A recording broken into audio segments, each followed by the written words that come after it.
Monsi ebyobulamu obbulirwako n'amawulire gaffe agaguddewo ku ssaawa emusaako n'olwokutaano amawulire gaffe agaguddewo ku ssaawa ennya ez'okumakya twasalawo tukusengako emboozi ey'ebyobulamu era nga tukyagenda maaso n'okumanyisa by'otalina kukola okusobola okwewala obulwadde obw'entunnunsi oba buyite obwa pressure mu lulimi olunyaanyembe. Dr. Muwanguzi Shadrack omusawo omukugu era ng'ono yakulira ekitongole ekya Health Touch Uganda gwe tukyali naye era ng'ono agamba nti kyamagezi abantu okwewala okulya ebintu oba okulya ennyo ebintu ebisiike.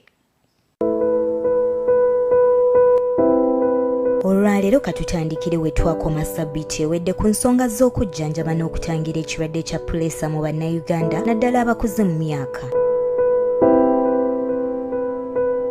Ssabbiiti ewedde twakitegeera nti abantu akawumbi kamu mu obukadde 280 be balina obulwadde bwa puleesa okwetooloola ensi yonna era nga bali wakati w'emyaka 3 paka ku myaka 79 ng'era okwekebeza obulwadde buno kintu kikulu nnyo.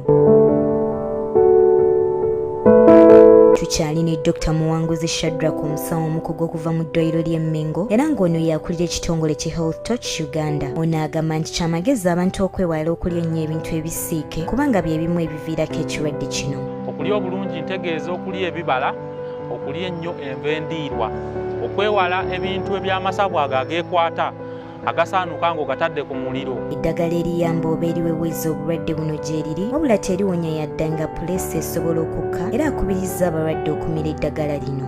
Baalimpaako kati eteredde kati kansooke ndiveeko ate nzireyo enkya oba luli baddemu bagipimeko.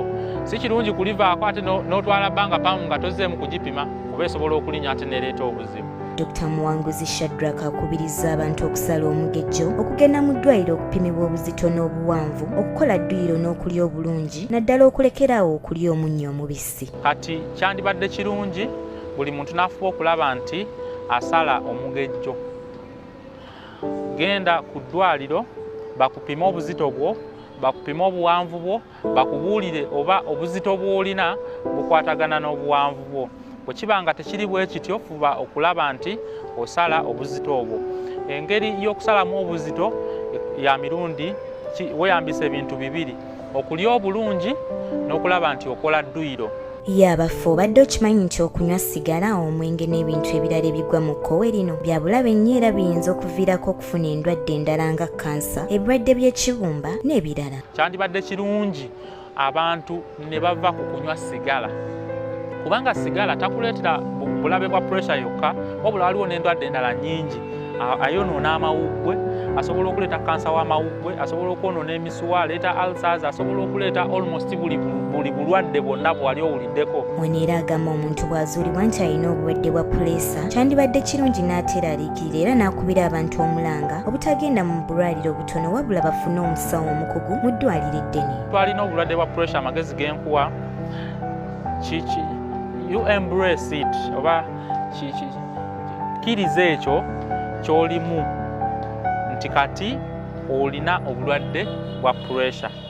Kubanga gy'okoma obutakikkiriza ogenda kukola ebintu ebikyamu olemererwe okukola bye wandikoze ate obulabe obuva mu kubeera ne pressure ya waggulu bubeere nga bukwolekedde.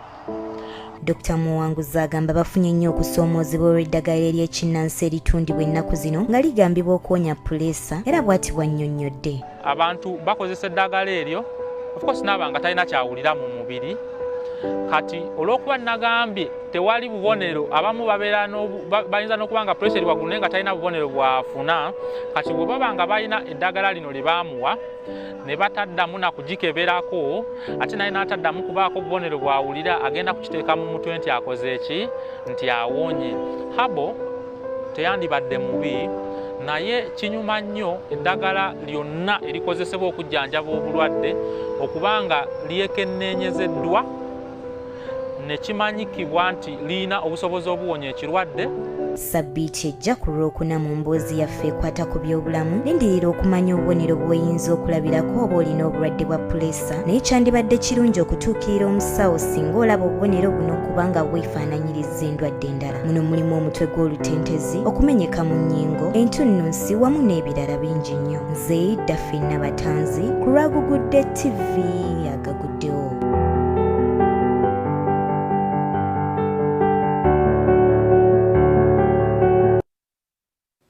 Webale nnyo Daffe n'abatanze otukuŋŋaanyiriza emboozi eyo okuva mu nsi y'ebyobulamu. Tukujukiza nti buli Lwakutaano mawulire agaguddewo ku ssaawa, buli Lwakuna mawulire agaguddewo